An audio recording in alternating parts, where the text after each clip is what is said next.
Good morning, everyone. This is Dan Perry here at Vertex School. Today I have with me Brittany, and we're going to be talking about all things animation today. Um, as per usual, we will be having Q&A either during or at the end of this interview. So if you guys have any questions, whatever platform you are on, please feel free to ask those questions. Someone else will forward those on over to me, and then we will reply to them. Also, at the end of the week, we are having reel reviews at the very end of the week.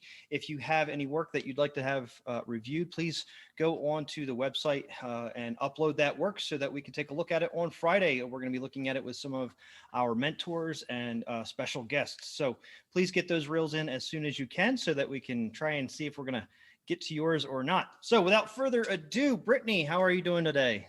I'm doing good. How are you? I'm doing quite well. Would you like to introduce yourself, please? Yeah, my name is Brittany Owens, and I have been in the animation industry now for, I guess it's approaching maybe 10 years now, actually. That's crazy. But yeah, I started out doing some freelance in 2D and commercials and TV, and then kind of transitioned to 3D animation, working on, again, TV shows and a little bit of like directed DVD movies. Mm-hmm. And then I just kept going, Yeah. did the whole thing, did the senior lead animation director on a Disney TV show, and now I'm an animator at Sony. Very cool. So you mentioned you used to do a lot of 2D, and I actually had a conversation the last couple of days with some of the other animators where we are not great 2D artists, and we kind of make up for that by doing like 3D posing and things along those lines to make up for what we can't do in 2D. I talked a little bit about a book that I have next to me at all times, which is Simplified Drawing for Planning Animation, which simply just kind of helps you go from a stick figure to something a little bit more helpful than a stick figure. I absolutely love that. I'd love to hear about how you started in 2D and then you ended up making that transition over to 3D. Did you go back to school or anything, or how did you end up making that switch? I should maybe be more specific when I say 2D, Okay. because it wasn't like hand drawn or anything. It was still, a lot of it was Flash back in the Oh, day. okay. Yeah. And I did a lot of After Effects. So I wasn't doing a ton of drawing. There I was a gotcha. few projects where I stumbled my way through because I'm not the best drawer. I stopped doing that when I think I was in middle school, because Same here. I decided I was going to be an engineer, so I stopped all the art stuff. Same here. Yeah, Yeah. crazy. I was a computer engineer before I was doing this. Nice. Yeah, I didn't end up making it to school for that. I think it was my junior year of high school. I was like, oh, you know what? Change my mind again. I'm going to be an animator. Very cool. But I was not lucky enough to do that. I didn't get back into animation until my mid-20s, early to mid-20s. nice. Well, see, now you've done both. So Right. I never got to design my roller coaster, So All I designed was network, so it's nothing super cool. well, at least you understand all that coding stuff. I'm still kind of like, Maya Yeah. numbers. Okay. Yeah, absolutely. So when we were talking before this interview, you had mentioned that you'd like to do a little bit of talking on like a work-life balance and things along those lines, and that's something I've been taking very much more to heart in the last several years. So I'd really love to hear your comments on that. Yeah. Same here. Like, as I've gotten older and I've been working for so long, Mm-hmm. I'm realizing that like it's not sustainable the way that I had been doing it, there's a fine line, I feel like, between work and our passion. A lot of us go into this field because we love it. We grew up watching the Disney movies and Pixar and stuff. So we're just super passionate and love it so much. So we do it in our free time, we do it for work. And so that line gets blurred. And especially now working from home, it's really easy to just keep working. Absolutely. And I've done that, unfortunately. And I have to be like, nope. If I was in the studio, it would be closed right now. So I need to shut the computer off. Right. Yeah, that's actually, so I've been working from home now for about 6.5 years. So when COVID came around, I was already at it and it was no real big change for me. But I can tell you that I'm noticing a lot of people starting to struggle with the things that I was struggling with early on with working from home, primarily being, like you had mentioned, that work-life balance and where does the divide come? Because I don't have two computers at my house. I just have one, but I'm also a really hardcore gamer and I like VR and things like that. So I end up on my PC for fun as well as for work. So that separation becomes really, really difficult for me because as I'm sitting here, our work also uses Discord for some of our chatting and doing things along those lines. So for me, I jump on and I want to play a game with my buddies and I see Discord up and I have like messages from students. I have messages from my boss. I have messages from my coworkers. And I know that they sent them in hopes that I would read them the next morning. But I have the hardest time with seeing those little red numbers Yeah. and going, oh man, there's 10 messages from my boss. 10, that sounds like a lot. Like I have to read them. And then I read them. And then the next thing I know, like, okay, well now I'm going to forget about this if I don't like write it down. So then I write it down like, well, now I'm at my desk. I might as well like do something about this real quick. I'll just write an email or two. And then the next thing I know, 2 hours later. Exactly. So that had been something really difficult for me in the beginning. And it's still difficult for me today. And a lot of that has to do with like my OCDs and stuff. But primarily for me, I've had to do exactly like what you're saying is it's 6 o'clock. If I was at work, I'd be in my car and I'd be driving home right now and separating away from that. And it's been really, really challenging, especially for my position being the head of my department. I feel like I have so many like little responsibilities that I could, just get done real quick. And then like you said, 2 hours later isn't so quick. You think you're going into it for 5 minutes. The next thing you know, my wife is yelling at me because she's watched half of the movie already or whatever else. Yeah. So it's certainly a challenge. I'd love to know how you go about really keeping that separation and what it is that you do to keep that work-life balance. I'll start by saying that I still struggle with that for sure. It's super hard to do, especially when you see that last message. You sent something, right before you're gonna leave, and then your lead director, someone's like, whoop, like the message pops up, and you're like, yeah. Should I look at that with a minute left, or just leave that for tomorrow? Because am I actually gonna do it? Right. And then it's hard to control yourself. So you take a peek and you're like, oh, that's easy enough. I can do that real quick, and then nothing's quick because Maya froze or whatever. And, I hear you there. Sometimes though, I read it and I'm like, you know what? That's tomorrow's problem. I can't deal with that right now. If it's like a bigger note, I'm like, no, shouldn't have looked. Lesson learned. Don't look at that when you're leaving. Oddly enough, when I was working contract work is when I really made that switch in my mind. And that was because of the way that they worked and the way that I worked.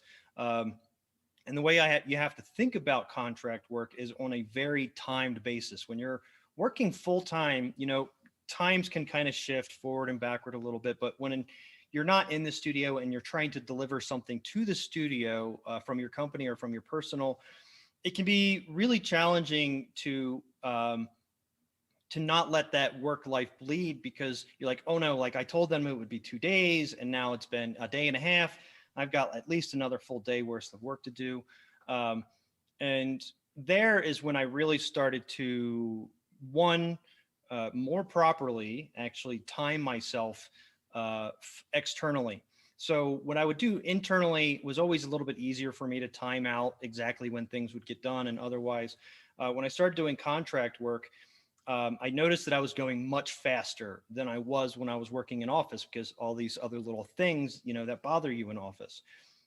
So I started, telling them shorter amounts of time that it would take me to do stuff. And then eventually I found myself like, okay, well, if I can, tell them an even shorter amount of time, they're going to be more impressed and I'm going to be happy to get it off of my plate. But, like even if I got it off my plate, at the end of that, my plate's just getting full again. Yeah. So I found myself starting to bleed into my personal life of like, well, if I can just get this done a little bit faster, like, they'll probably want to hire me again for the next project they want to contract out for. So I started letting that happen, and it compounded and it compounded. And what I ended up doing, which I don't do when I'm working full time, was I actually ended up keeping a clock of 40 hours. And it worked a lot like how like chess players work. Like you hit the button and it just starts clicking. And then whenever I got up for lunch or for whatever reason I need to go to a doctor, it doesn't matter. Boom, I hit that thing and then I come back, and by the end of the week, if I'm at 39 hours as I'm starting my Friday's worth of work, I'll just work for an hour and then just have to call it and just be okay with, calling it on myself. And then after a while of doing that, and not working a lot of half of my Thursdays and then my Fridays, I'm like, I'm still working too much on the front end of my week. And then I started spreading it out from there. And it came a little bit easier for me to do that then because, it wasn't me against my work. It wasn't me against me. It wasn't against me and my wife as far as all these timings were concerned. It was just me and the clock. And then, when the clock went past those negative numbers and now I'm starting to add the positive numbers up, as far as overtime, it was always a conscious choice because it was right there on my screen at all times. And it's just like, you are now doing an extra hour of work for free, 2 hours of work for free, 3, 4, 5, and as they add up, it's like, what would I rather have done with 5 hours? I'd rather spend it with my wife or camping or whatever else. Exactly. In office, and obviously in the video game industry, we have what we like to call crunch time. And crunch time can be really stressful, especially on junior animators, not realizing how much they should crunch, if they should be there, the last person in the office, or should they be, leaving when they get done what they think they should be getting done for the day. How do you find you handling something like crunch time? I know that when I first did my first crunch, it ended up being like 10 months long. And I worked 7 days a week, anywhere between 12 and 16 hours a day for 10 months straight. And I didn't take a single day off in that 10 months. In that period of time, obviously, a lot of my other parts of my life started to fall apart because I completely put them aside. Since then, I was able to regulate myself like, hey, everybody's doing crunch. And I'm like, okay, I'm going to put in, 50 hours or 55 hours or something like that. And then again, I have to do the same thing. Boom, that's going to be my cutoff. And if it's midday Friday and I've got 55 hours in, it's midday Friday. I get to go home early then. I'd love to hear how you try and keep those balances during things like crunch time or during those periods where you feel like you need to get more work done than maybe you were able to get done in a 40-hour work week. How do you like to keep those two worlds separated from each other?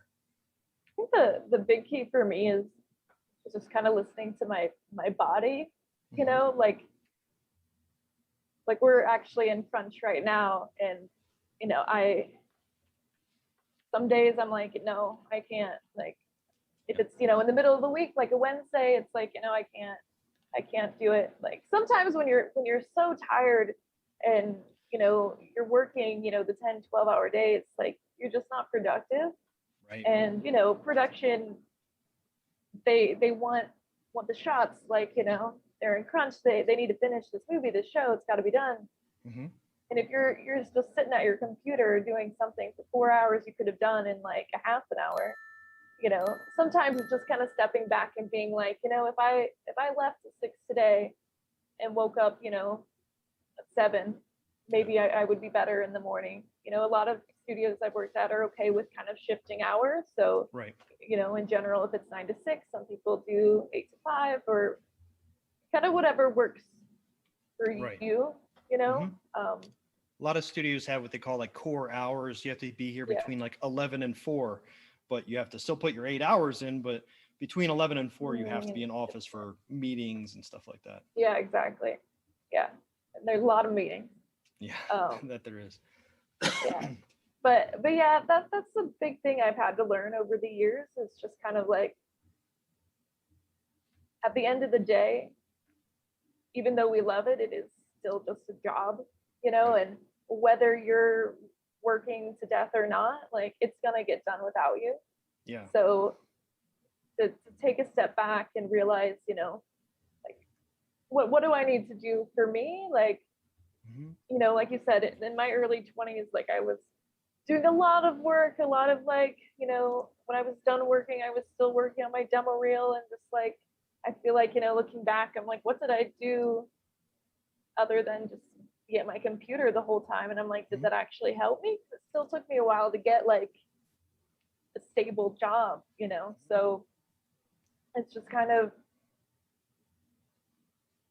taking a step back and thinking like, what could I have done in that 5 hours I was just, you know, trying to work, but I'm falling asleep at the computer, you know? Right. So yeah, it's just, for me, it's still a struggle. And I do, you know, there's always that, oh, everyone's staying until 8. I should stay until 8 too. Yeah, that's probably one of the hardest parts is your own self guilt when it comes around crunch time, because, you know, you may have worked until 10 p.m.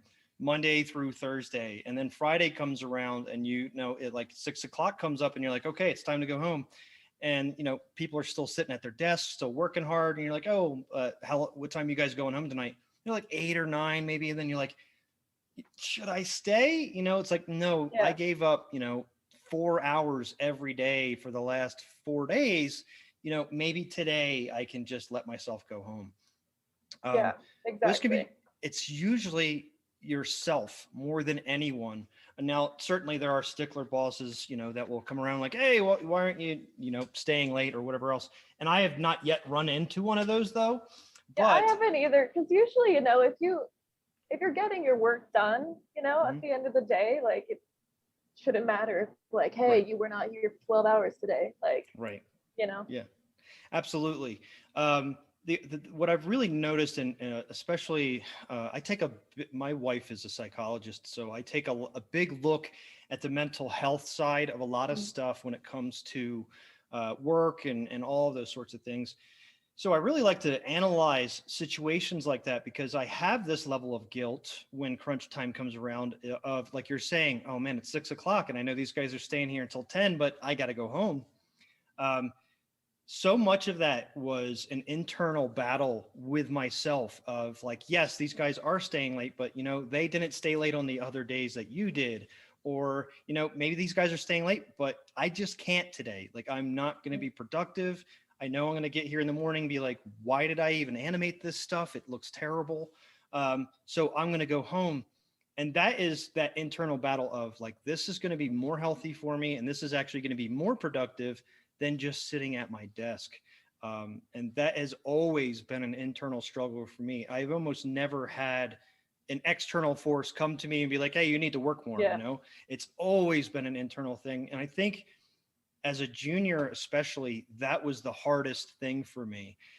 Now that I've got a bit more senior, I feel as though I can make that balance a lot easier and I can be okay with myself a lot more often.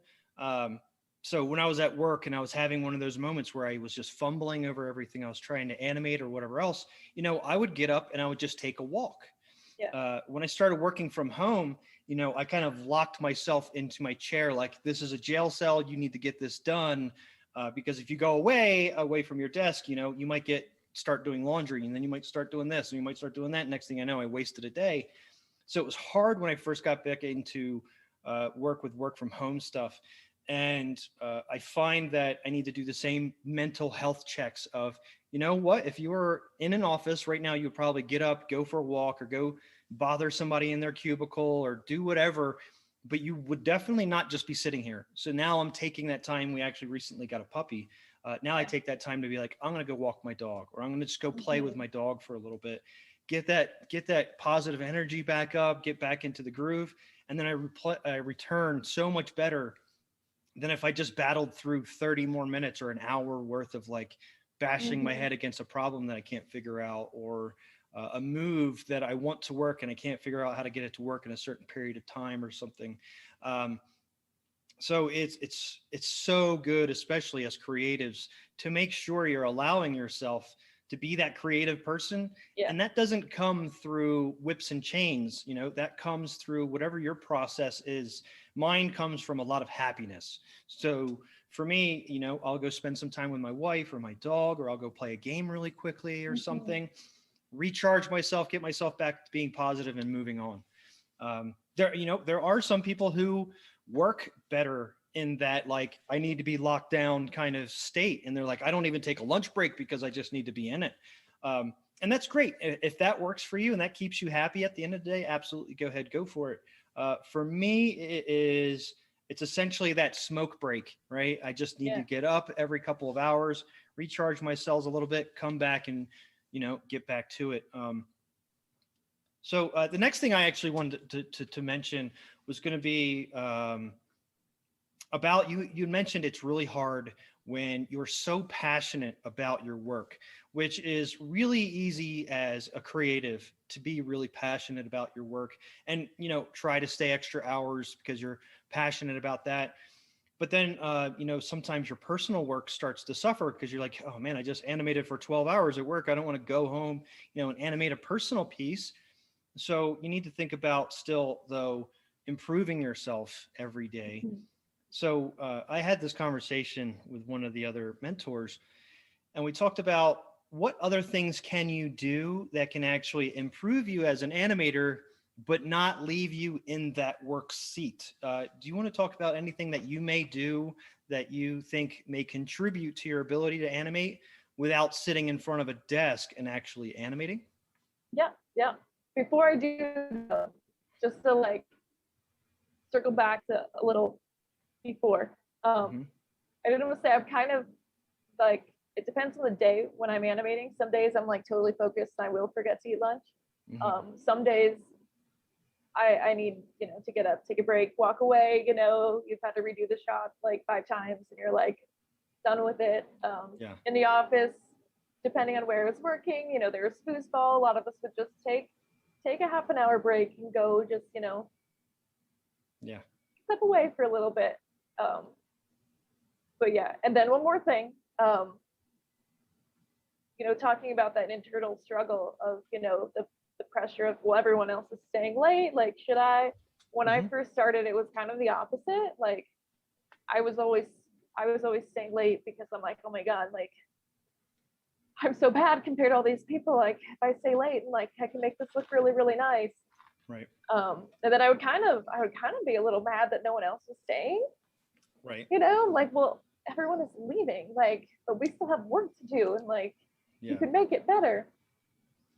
But yeah, that quickly faded when I was like, oh, even though I stayed 2 extra hours, I got a ton of notes in the morning, so it didn't really matter that I did that anyway. So that was a waste of time. So you learn very quickly that it's like, okay, no, you do what you need to do, and then call it. But yeah. So what I've found allows me to keep in my creative space, and what allows me to feel like I'm still bettering myself as an animator without sitting in front of a computer and creating keyframes, for me has been to do something somewhat related that I'm going to enjoy. So several years ago, I picked up photography, which is, you can see some of it here, but it's kind of blown out by some lights. Nice, I got really into astrophotography and things along those lines. And for me, it helped me start to figure out like framing a little bit better. I'm mainly in video games. So film, you have a camera that you're animating to, and sometimes you actually have to animate the camera as well, things along those lines. In the video game industry, we don't really work that way. Everything's kind of 360. You have to assume somebody's going to look at the bottom of your foot and the top of your head at any given time. So I have sometimes a hard time thinking about cinematography and things along those lines. So I'll pick up a book about cinematography. I got into cameras and photography because it's going to help with that framing, like what's the most important thing, thinking about leading the eye and all those sorts of things. There's 3/4 views, 2/3 views, all those things that really help you out with the idea of framing. I also found that with getting into photography, it's helping me understand what some of the other things that other people in my industry do, like lighting. Like, I didn't take any traditional art schools. I was an engineer. So I don't know anything about lighting and color theory and all that kind of stuff, because I didn't take traditional art classes in like college in order to try to, get a degree like that. So I've found that, looking at the little histograms and all that kind of stuff at the back of my camera every time I take a picture, I'm like, oh, okay, yeah, like I've got like a million greens in here, but that's like the only color in my photo. Like it's not going to be make for a great composition. What if I go out there and throw like a red balloon sitting in the middle of the grass? Like that would be a very interesting point, and maybe I can kind of come up with something because of that.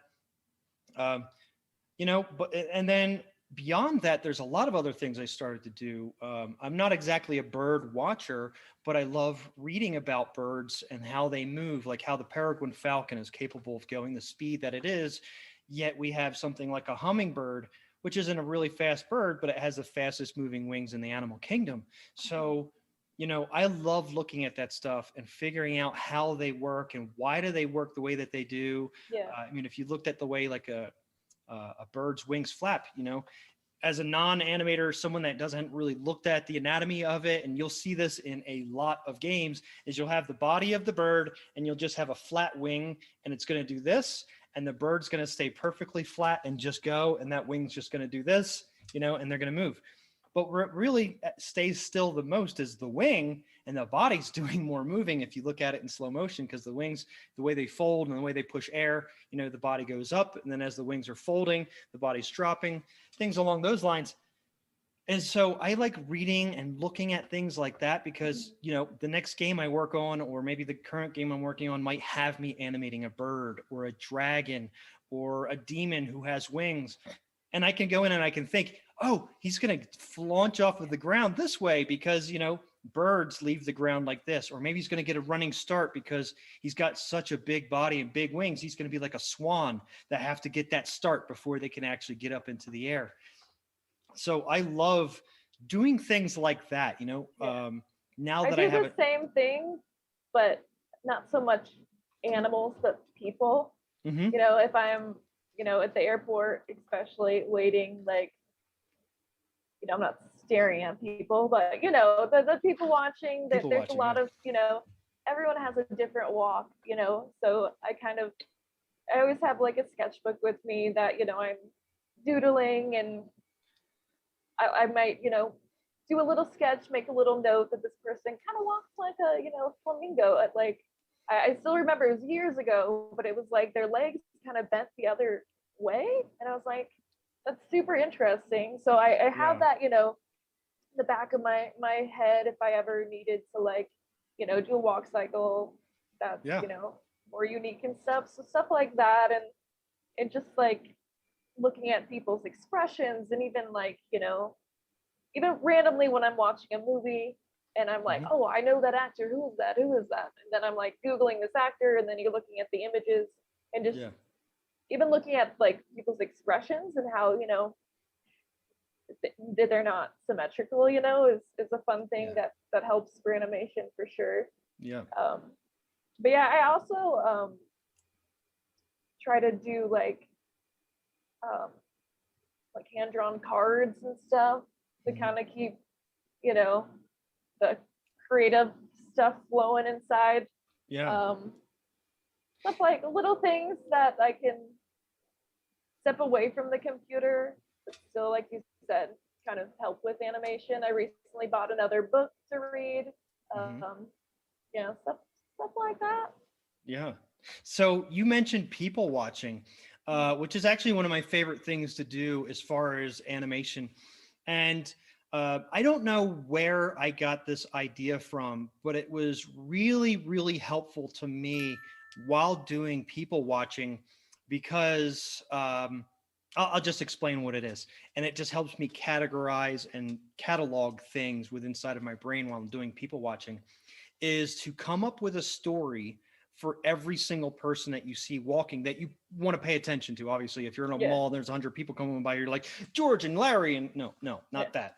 But so a lot of the times I'll go to the grocery store and my wife wants to run in to grab a couple of things, and I could absolutely run in and grab something with her.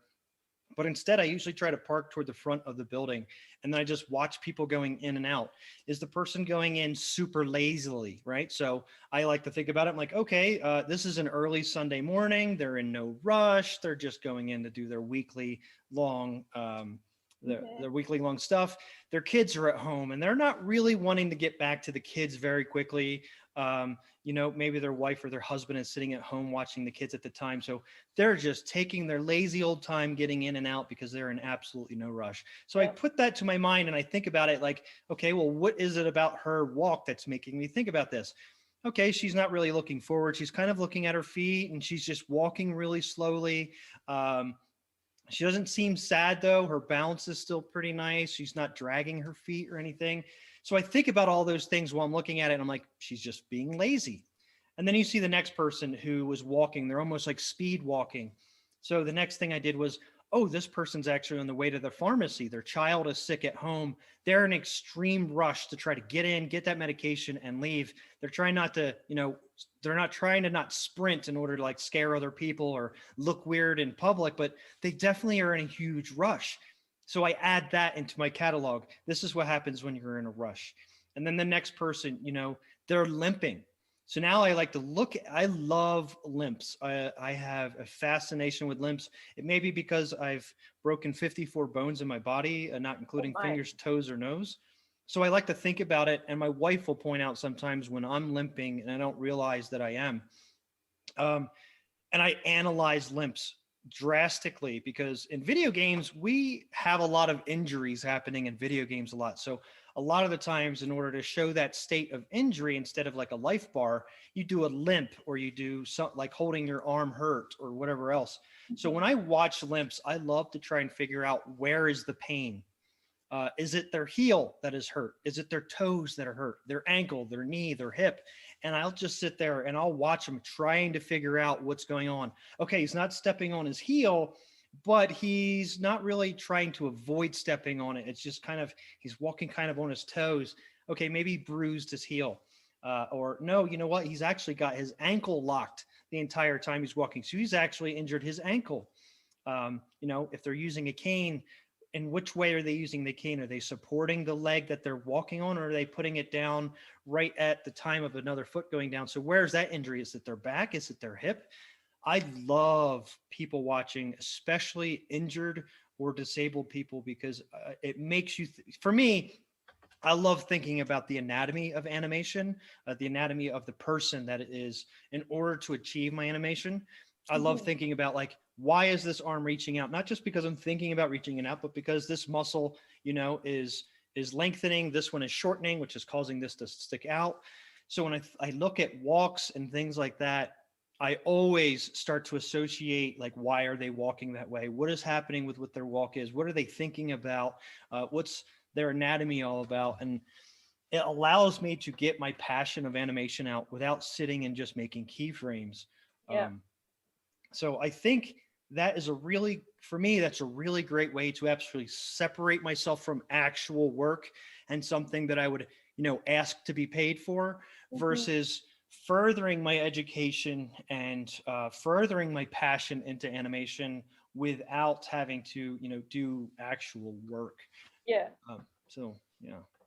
Do you find that you add stories or anything to the people that you watch? Because when someone said that to me the first time, I felt like I was unlocking this amazing way of categorizing things in my brain. Do you find that you do anything like that, or you think I'm just a weirdo?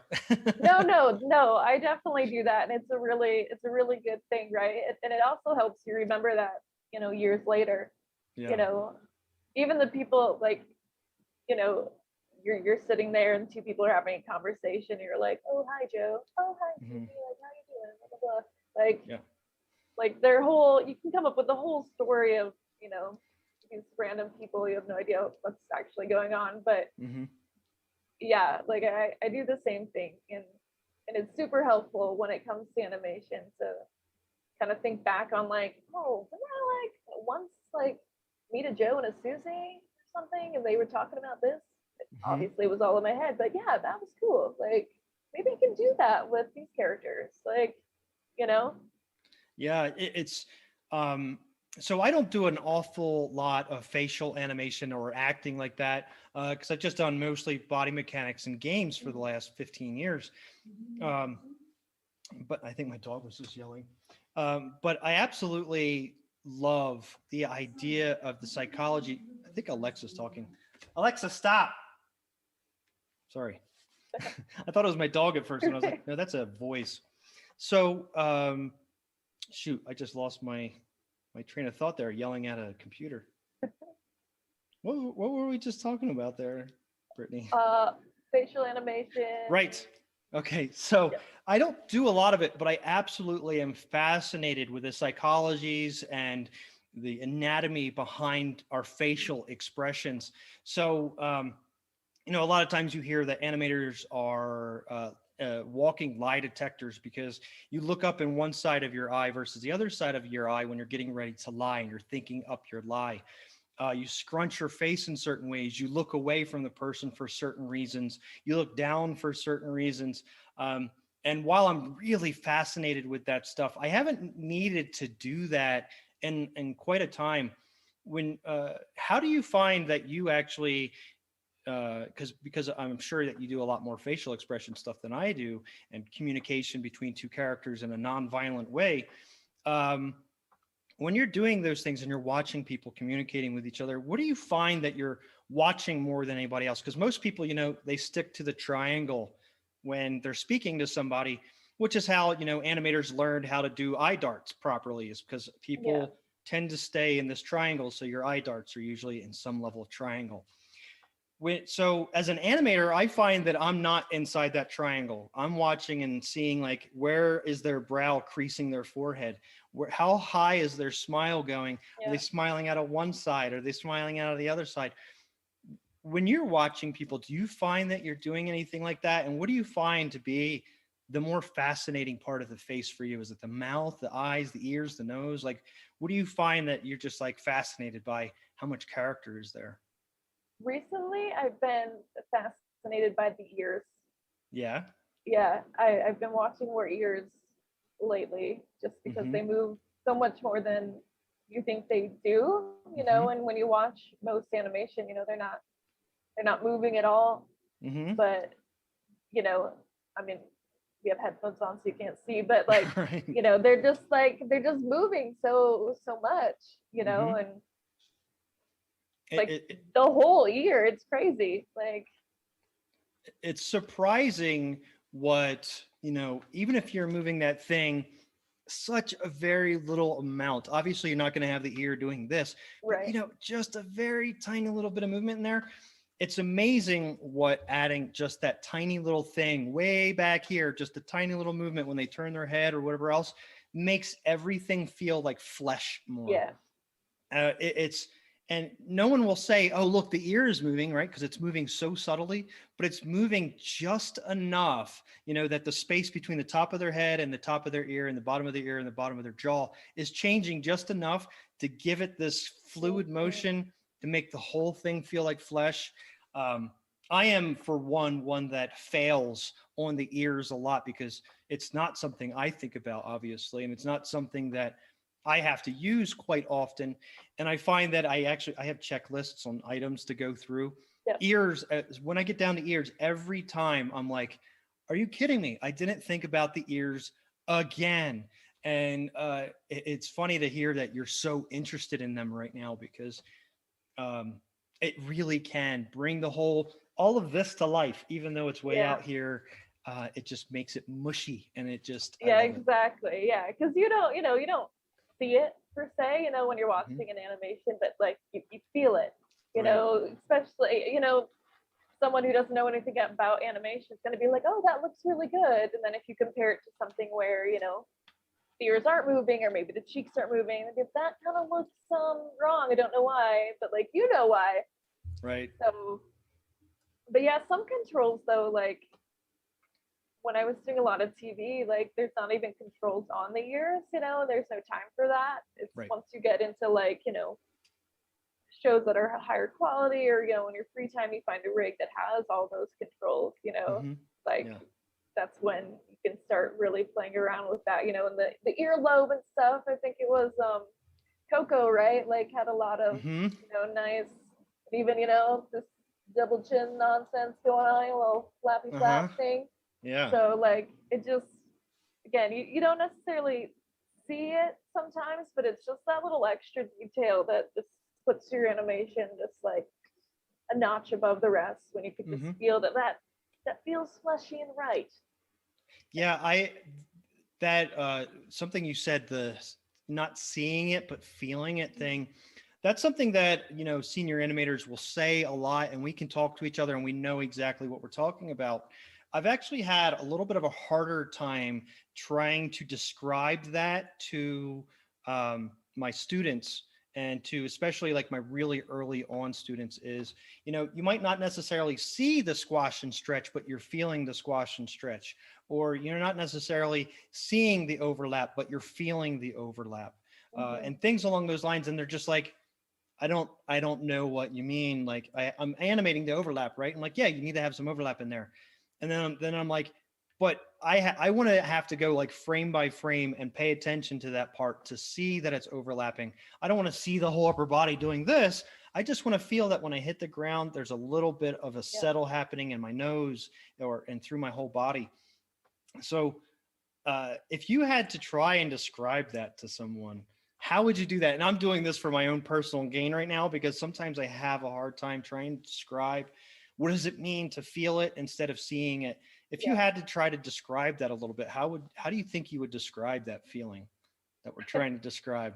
I think my go-to would have to be like legit show. Like I'd have to show you something Mm-hmm. that did not have any of that, like something that was more stiff. Still, like the animation's great. Mm-hmm. And then compare it though to something that had a little bit more. Like I think that's the best way to like describe it. That makes sense. Yeah. But verbally, yeah, that's a hard thing because you like earlobes, for example, like Mm-hmm. you want them to be overlapping, but Mm-hmm. you don't want to see them like flopping around like Right. Not Dumbo. elephant ear stuff. Yeah. Yeah, Yeah. exactly. So it's kind of that thing. I go about it as you can add that stuff so you do see it, so it's there, Mm-hmm.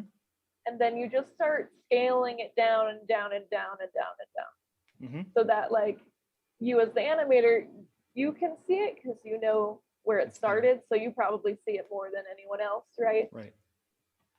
So that's how I usually go about it. And Mm-hmm. then when you show other people and stuff, if they notice it, they're like, whoa, those earlobes are really floppy, huh?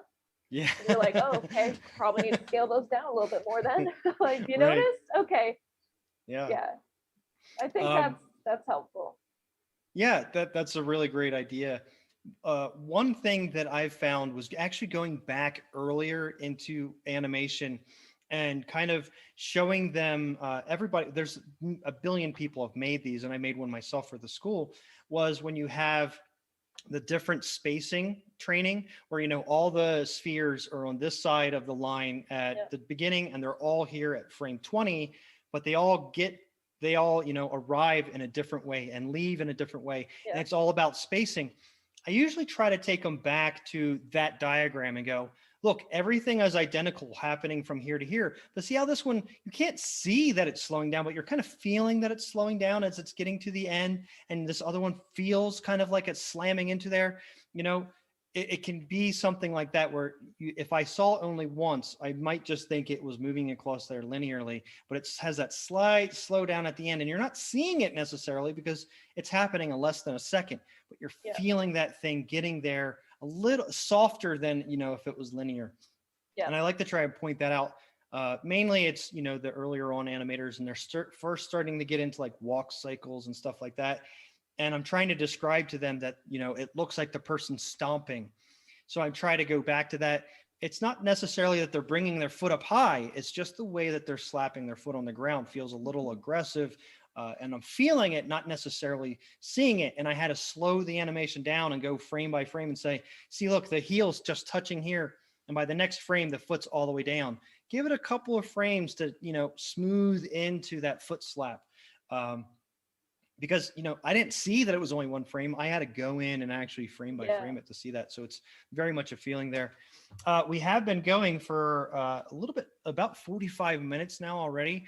I would like to start fielding some questions. If anybody has any questions out there, please feel free to write them into whatever service you're watching us with. If you're here with us in Zoom, I think there's only a few people in here at Zoom, but I know this is going out to a lot more people at YouTube and Facebook and all these other places. So if you're in one of these locations, please feel free to post your question and we will get to them just as soon as possible. Brittany, would you mind answering a couple of questions? Yeah, of course. Okay, great. Someone has here, what are some reference materials that you are your go-tos or some that you recommend to help with your animation? I always go back to the basics, you know, the Animator's survival kit book, Illusion of Life. Yep. I have not read it yet. This is a book I just bought, Acting for Animators by Ed Hook.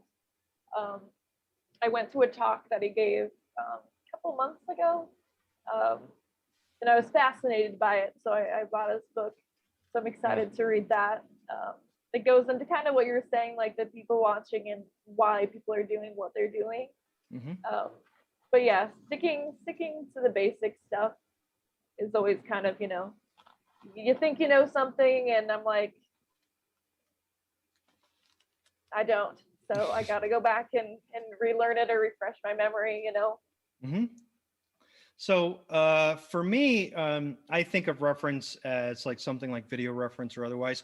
Yeah, I have this catalog going on in my head, but if I'm absolutely good, if I like, yeah, I have a catalog of different limps in my head, but if I'm going to animate a limp, I'm almost always going to go do video reference. Video reference for me is really, really important because while you may think you know how someone's moving, and while you think you may know how they're kicking or doing whatever, I actually have a lesson that I created for Vertex School where I have the person doing a high kick, and it's just a normal high kick. And if I was asked to animate that, you know, I'd go from behind and I'd go up, I'd get the leg nice and compressed, and then I'd swing it out and do that high kick, right? And that's how I would have animated it. I went and I was trying to do them here at home, and I was like, okay, this is just going to look like somebody that doesn't know how to kick, trying to kick. So I was like, my reference of myself isn't helping me here. Let me go see if I can find some like Taekwondo kicks and stuff like that. And I started looking them up. And what I found out was extraordinary. And when I watched the animation that I created from it, I don't really know, you can't really see that it's there. But what happens is when people actually do this kick correctly, they actually fold their leg around the opposite way and then whip it and then snap it out. And now I'm not into martial arts, so I didn't know that. But when I actually watched that and I saw it, I'm like, that is why when I've tried to do a kick in the past, it didn't feel right. It's because there was this subframe thing that the person who actually knows what they're doing does. Another reason why I find video reference still really, really important to me is because I actually have a current student who was looking to do a sprint, but they decided they wanted to do an Olympic runner doing a sprint. And I don't know if you've watched Olympic runner sprint and watched it in slow motion. Sometimes their feet, their forward foot, that planting foot, when you think about, you know, a walk cycle, you're connecting front foot, their front foot actually lands either directly underneath of them or actually behind them. And that, I had never seen a run like that in slow motion. And I'm watching these Olympic runners and I'm like, I wouldn't have animated it like that at all. That's crazy. I just was watching that, like, I don't know, 2 months ago or something. I was like literally, like, this is crazy. Like the same thing where, you know, going back to like the basics, the run cycle, you know, it's like the heel and, you know, straight leg and you run. But with the faster you run, it's like, none of that is, you're not doing any of that. And it was crazy that it's like, you know, you're hitting with almost like your toes. And like you said, it's not way out in front of you. Like, yeah. So yeah. It's wild to look at. Like, when you run, yes, your feet land a little bit further back because essentially all you're doing is catching yourself over and over again. As we know from a walk cycle and run cycle, you're just catching yourself. So with a run, you're landing your foot a little bit further back to keep more of that forward lean happening in order to keep yourself propelling faster.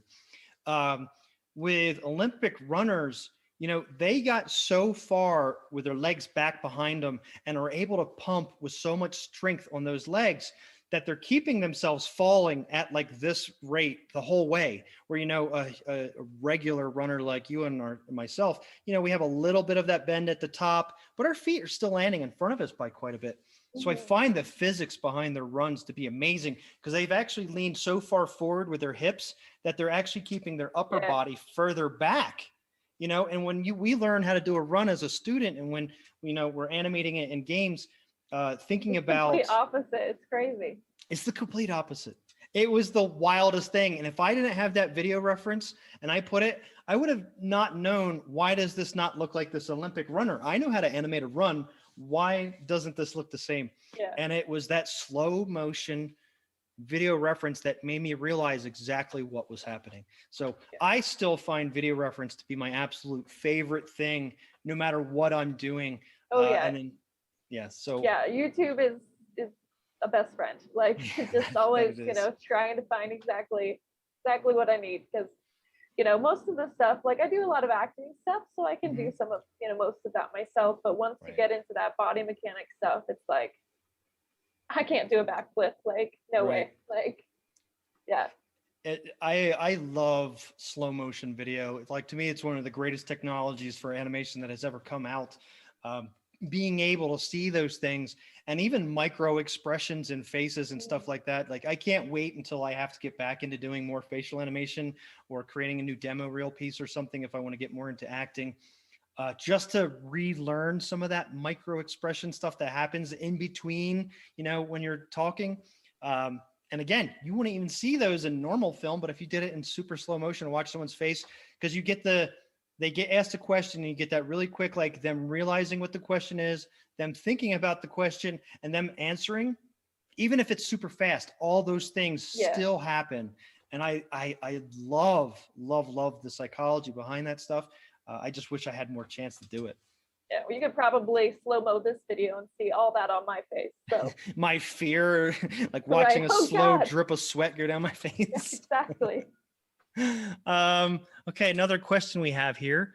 How to make my character movements more organic and appealing in general in terms of body mechanics. And then in quotations or inside parentheses, it says new to animation. So how do I make my character's movements more organic and appealing in general? In general, I think a lot of that comes from the connection between each body part. You know, like when you move the lower body and it moves the spine, it goes up to the shoulder, to the arm.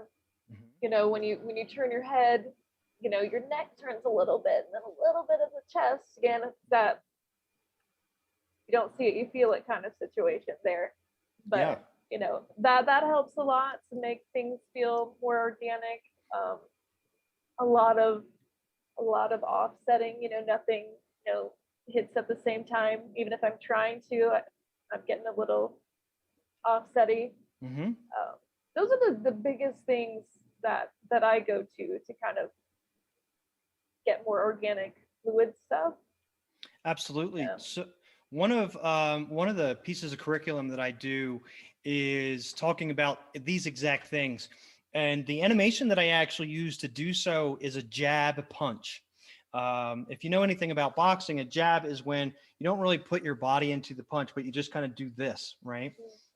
And in that animation, you know, if I had a student on day one and I said, hey, do a jab punch, you know, they'll probably put them in this pose, and then you'll only see the arm do this. And then all you'll see is a rotation here and a rotation here. And that's it. You don't even get the shoulder involved. It's just the cuff that you're seeing rotate, right? That's what you would imagine. So I challenge my students to say, okay, you're getting ready to punch here. I want to see it in their knees, you know, like, and they're like, what? I'm doing a punch. What do you mean you want to see it in their knees? and I say, like, I don't want to see an anticipation because, you know, jabs don't have an anticipation to them. They just come straight out of it. It's not a haymaker, right? So I said, I want to be able to feel it through the whole body though. So then, you know, it starts to challenge you. Okay, well, I'm getting ready to throw a punch. You know, if I'm trying to lead with my arm so that, you know, the other person doesn't see it, what do I need to do? Okay. So I'm still throwing it. Okay. I got to get my shoulder into it. If my shoulder starts moving forward, that means my shoulders are going to start spinning, which means my spine's going to start to spin, which means that I'm going to have to rebalance myself with my hips if I'm, you know, my weight's starting to go off. So let me twist my hips. And then as soon as those hips start moving, you see those knees moving, you go, oh, you know, and then I just made the I just made this whole thing more organic by simply following the motion all the way through the body. Yeah. Most emotions, you know, start from like the hips or and more central, but you know, there are certain things where you might have to track it in another way. Hit reactions, you know, if something hits somebody in the head, they're not going to react with their hips first. You know, their head's going to pull everything. Yeah. We actually had a conversation the other day. You know what? I'm going to keep I'm going to keep going because I'm going to break myself a million times off on this riff. But thinking about things more divided, and then as Brittany said, trying to not twin things is probably the two first things that you can do to start feeling a bit more organic. So great answer, Brittany. Thank you very much for that. Our next question says, when a company says, welcome to the family, how do you interpret that? One could argue that they're trying to blur the lines between work and personal life so that you spend more time at the workplace. Can a company really be your family when they should lay you off out, or they could lay you off out of nowhere? Sorry, it was read a little weird there. Yeah, that is a good question. It's a darn fine question. Yes. I wouldn't read into it. Like, it's just a general, like, you know, welcome aboard type situation. Right. You'll find that, you know, you do spend a lot of time with your teammates and stuff. So you will, depending, you know, get really close to them. Like, I've made some really good friends. We're still friends and, you know, hang out and do all this stuff, even though we don't work together anymore. But yeah, I just would not read into that at all. Like, again, you got to remember that this is still just the job. You know, you can make friends and hang out and you know, do all these cool things, but at the end of the day, like, yeah, like when the job's over, there's no more work. You're probably gonna bye. Yeah. So same thing. I think it's being read into a little bit much. Now, if they're coming to you and saying it every day and saying, hey, listen, we're a family here. We need you to, hey, listen, we're a family here. Okay. Yeah. Then they're trying to manipulate you. Yeah. But honestly, I think they're just trying to welcome you into what they see as more than just a company, which Brittany is saying that, yes, sometimes it can become more than just a company. She's made lifelong friends. I've made lifelong friends. It's hard not to make lifelong friends with people that you're being so creative with and creating something that literally millions, if not tens of millions or hundreds of millions of people are going to see. So you have to have a good connection with the people that you're working with. A really large part of the interview process isn't necessarily just how good are you on your demo reel, but it's also when you show up, how well do you speak with the people that are there? Are you guys fumbling to talk to each other? Are you fumbling to try to get the information to each other? Or is it coming so naturally in the beginning? So there is some level of realness to that conversation, but at the same time, I think you're just thinking into it too much. And I wouldn't think that my job was trying to take advantage of me on day one when they said welcome to the family. I think that's just trying to take it too far into thinking about it. Great answer, Brittany. Thank you. Next one. Do you use pose/expression libraries? What makes a good pose/expression library?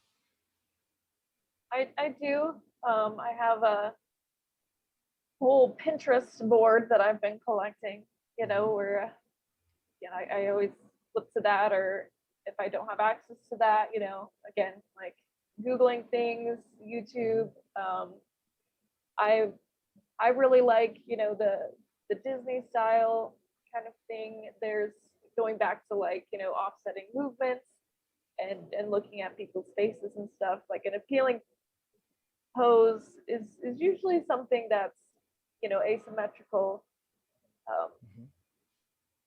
Again, it's one of those things where like if I could show you instead of tell you, it would make Right. more sense. I actually took this question a little bit more software based. Okay, yeah, Um, for me, I've brought this up a few times before, is I use Studio Library, which is a piece of software that anybody can go yeah, get that it can attach into Maya. Um, Now, I like to think of pose libraries and expression libraries and phonemes and stuff like that. Um, a really bad thing you can do is get into the habit of using them without changing them. Always think of it as a starting point. Even if you spent an hour getting that perfect ooh shape in the mouth, and getting that in there, and you're like, okay, I'm saving this out because I don't want to have to spend an hour making that ooh shape again. You might still spend 15 minutes making the next ooh shape because you're going to start there because you don't know what the shape was before it. One of my yeah. really favorite things to think about is how one sound affects the next sound, which affects the next sound. And a way to do that is steam and stew. Watch the way that your mouth makes that ST shape for steam versus the ST shape for stew. It's going to change entirely. So I can't just have a pose library for that S and T or the S or T because it's going to be wildly different for those two different words. So you can't always use the same thing over and over again. Yes, my teeth might still be touching for the S, or if you're the type that bites their tongue when they make the S or whatever it is, yeah, I'm going to have that as a base. But the lips might completely change in one way or another based off of that. So while I love Pose library software of Pose libraries, um, you have to make sure you always think of it as a starting point, not Mhm. as something you can just plug and play. Oh yeah, especially like in TV, like it's really fast to like plug them in Hmm. to get your base, but then you Yeah, always got to be like you said, how are we getting from this to this kind of thing? exactly. It, so they're a really great tool to speed up your process of animating.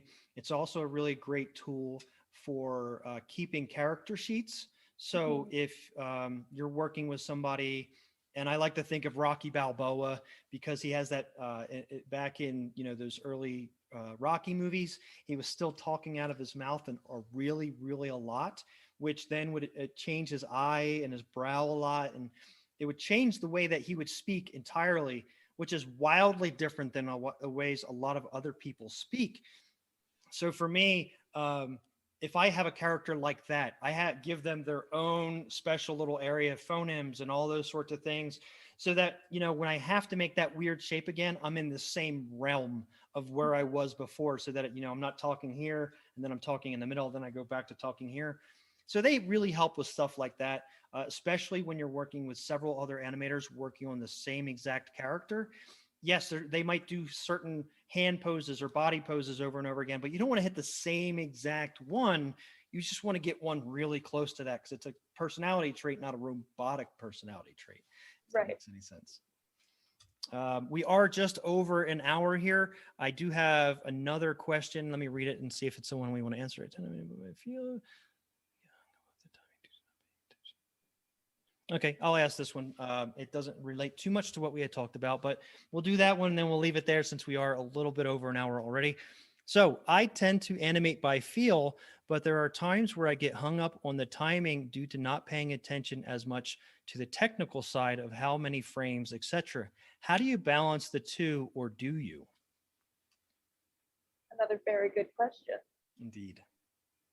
Uh, yeah, that's a tough one, because I depending on the shot, depending on the style, depending on the show, like I feel like I'm always doing something a little different. Hmm.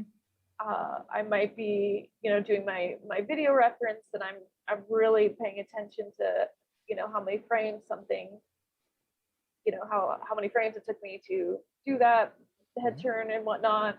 Um, Sometimes, if I'm watching it and I'm not feeling it, you know, I tend to like show other people too. Like Hmm. sometimes, you're staring at something for so long, I just can't trust myself anymore. Yeah. kind of thing. So it's always nice to get someone else's eyes on it, even if they're not an animator, just Hmm. someone to be like, can you watch this and just tell me what you think, Yeah. you know? And it's funny though too to show it to someone who doesn't know what they're looking at, who's not an animator, not in the industry, don't know, because they're gonna tell you something's wrong. They're not gonna know what, Right. but that'll give you a good idea of like, all right, so that's not there yet. Hmm. Um, but yeah, that's a good question. I'm kind of all over the place with it because it just totally depends. Um, Right. This is actually a question that I get a lot, and we did an interview on workflow a couple days ago, or it might have been yesterday. I don't remember which day that was, but we were talking about workflow and how it's actually a very personal thing, and it's a very fluid thing. What you find works for you on, say, doing a run cycle for a game might not be the same process that works for you if you're doing an acting piece. So your workflows may change from one shot to the next shot to the next shot, and oh the yeah, same thing. So that goes for every aspect. Maybe I'm not going to do video reference, yes, so I just changed my workflow. But sometimes it's more granular than that, and you can look down to it. It's like I do pose to pose, and I mix in some layering, and then I mix in some of this, or I might be doing just pose to pose, or I might be doing just one or the other. And that's going to depend per shot of exactly what it is that I'm doing, and the way that I'm going to work it. Um, but I can say this: the timing for my animation and the spacing for my animation changes almost all the way up until that point where I hand it in and I never see it again. So many people worry about like, oh, I've done so much, and if I had to do this, I'd have to cut out all this part, or I'd have to do this, or I'd have to do that. And like, it can be sad to get rid of some things that you spend a lot of time on in order to make up time in one place or another. But overall, you have to remember that you're looking for the overall finished product, and it's going to make the overall finished product better if you remove or add certain things in certain places. So that timing is going to change quite a bit as you're animating. You know, during the expression, I might have opened my wrist up really quickly like this, and in the video reference, it's really fast like that.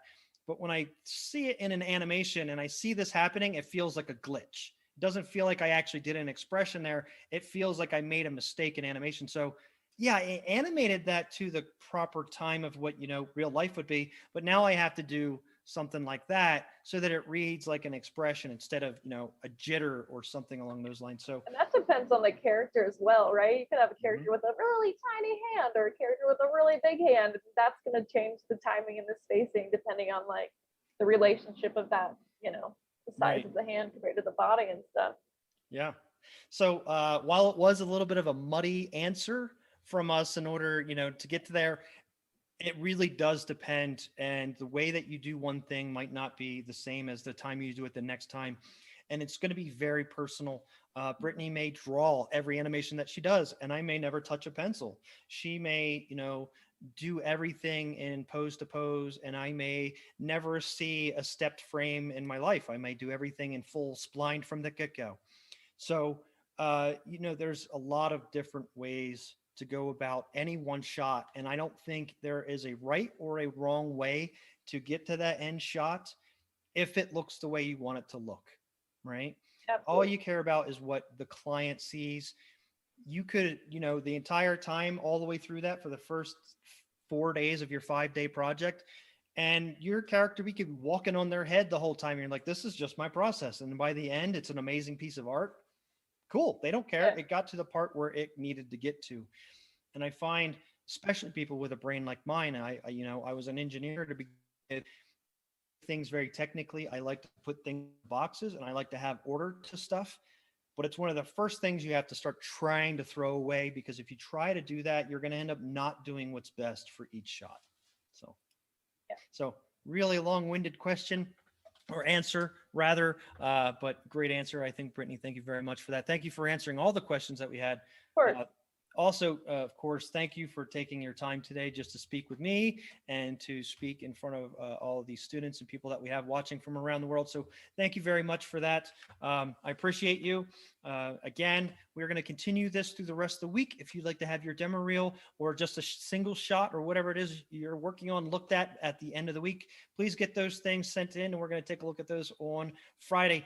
Brittany, again, thank you so much for coming. I greatly appreciate you. Thank you for having me. Absolutely. Been great. Thank you so much. Have a great day, everybody. Thank you so much, and good.